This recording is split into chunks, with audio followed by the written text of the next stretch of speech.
कह दो सतगुरु महाराज की जय। और एक बार ये सामने कमरे में घुसे, मैं उस कमरे में गया 2 मिनट बाद ही, तो उस कमरे में नहीं थे, मकान पे घूम रहे थे। ये भी मैंने अपने आंखों से देखा है।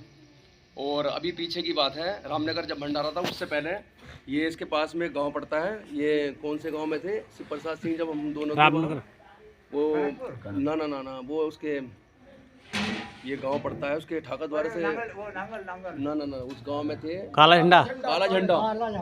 झंडा से जब मैं वापस आया लौट के, तो मैं आने के बाद मैं घर पे बैठा था, तो वो जिस कमरे में मैं सोता हूँ, तो उस कमरे में बैठा हुआ था, उसमें मैंने प्रभु जी की एक तस्वीर लगा रखी है।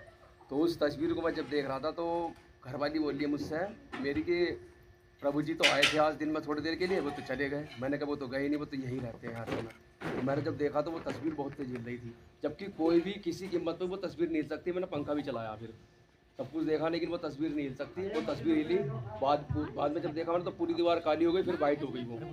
तो कहने का मतलब है प्रभु जी हर जगह मौजूद होते हैं, परंतु नजर आते नहीं, बिना योग साधन के ना कोई पाता नहीं। तो मेरा कहने का मतलब ये है कि आपका बहुत अच्छे आपके कर्म हैं जो प्रभु जी के आप ज्ञान में आए हो, और इनके जब ज्ञान में आए हो तो इस मार्ग पर चलो। ठीक है, कोई आपको भटकाने का अगर रास्ता दिखाता है तो आपको भटकाने की आवश्यकता नहीं है, बिल्कुल कहीं जाने की जरूरत नहीं है किसी दूसरे के उसमें। ये जितने भी लोग हैं ये सब पाखंड लोग घूम रहे हैं इस समय। ठीक है, जो बाबा बन रहे हैं ये, इनमें ना तो कोई भी किसी तरह का ना तो ये जानते हैं, और ना ही इनमें कुछ ऐसा है कि जो ये महाराज के योग्य हूँ, ना ही इनके अंदर वो गुण है।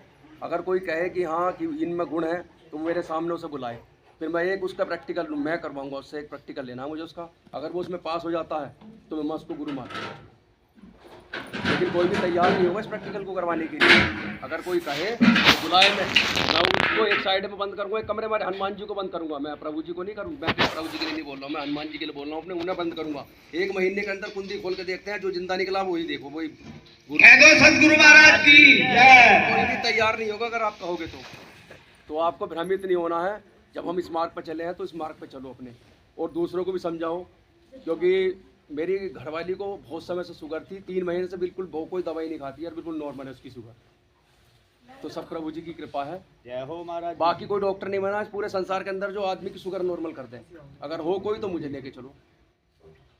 तो बहुत सारी हैं प्रभु जी की, तो बहुत सारे इन्होंने अपने चमत्कार दिखा दिए हैं और दिखाते आ रहे हैं सबको, लेकिन आदमी पता नहीं, मेरी समझ में नहीं आती क्यों भटक जाते हैं। तो आप जब इनके प्रति समर्पण का भाव रखोगे तो आप, मैं कहता हूँ निश्चित रूप से आप सही हो जाओगे। कोई सी भी परेशानी आपको, बीमारी है, तो धीरे धीरे आपके दुख दूर होने लगेंगे। बस मेरा तो आपसे यही कहना है, यही विनती है कि आप मेरे प्रभु सतगुरु के महाराज जी के सानिध्य में ही चलते रहो। जय सतगुरु महाराज की जय।